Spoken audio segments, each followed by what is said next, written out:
Social మీడియాలో వాళ్ళు చేస్తున్న దాడిని కాంగ్రెస్ పార్టీ సమర్థవంతంగా ఎదుర్కొనే పరిస్థితి అట్లేం లేదండి. మేము సీఎం గారితో పెట్టాము. మనకు కూడా ఒక మంచి టీం పెట్టాలని చెప్పేసి ఆ టీంని యాక్టివ్ చేయాలని చెప్పాము. వాళ్ళు చేసే ప్రతి దానికి కూడా తిప్పికొట్టేటువంటి కార్యక్రమాన్ని కాంగ్రెస్ పార్టీ కూడా చేయాలని మేమందరం కూడా సూచించడం జరిగింది. దాని మీద వాళ్ళు స్పందించారు. గాంధీ భవన్కి ఆదేశాలు కూడా ఇవ్వడం జరిగింది. సోషల్ మీడియాకి సంబంధించి సోషల్ మీడియాలో వాళ్ళు చేస్తున్న దాడిని కాంగ్రెస్ పార్టీ సమర్థవంతంగా ఎదుర్కొనే పరిస్థితి అట్లేం లేదండి. మేము సీఎం గారితో పెట్టాము. మనకు కూడా ఒక మంచి టీం పెట్టాలని చెప్పేసి ఆ టీంని యాక్టివ్ చేయాలని చెప్పాము. వాళ్ళు చేసే ప్రతి దానికి కూడా తిప్పికొట్టేటువంటి కార్యక్రమాన్ని కాంగ్రెస్ పార్టీ కూడా చేయాలని మేమందరం కూడా సూచించడం జరిగింది. దాని మీద వాళ్ళు స్పందించారు. గాంధీ భవన్కి ఆదేశాలు కూడా ఇవ్వడం జరిగింది.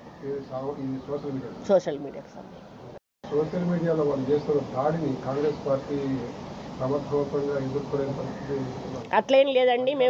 మేము సీఎం గారితో పెట్టాము. మనకు కూడా ఒక మంచి టీం పెట్టాలని చెప్పేసి ఆ టీంని యాక్టివ్ చేయాలని చెప్పాము. వాళ్ళు చేసే ప్రతి దానికి కూడా తిప్పికొట్టేటువంటి కార్యక్రమాన్ని కాంగ్రెస్ పార్టీ కూడా చేయాలని మేమందరం కూడా సూచించడం జరిగింది. దాని మీద వాళ్ళు స్పందించారు. గాంధీ భవన్కి ఆదేశాలు కూడా ఇవ్వడం జరిగింది. సోషల్ మీడియాకి సంబంధించి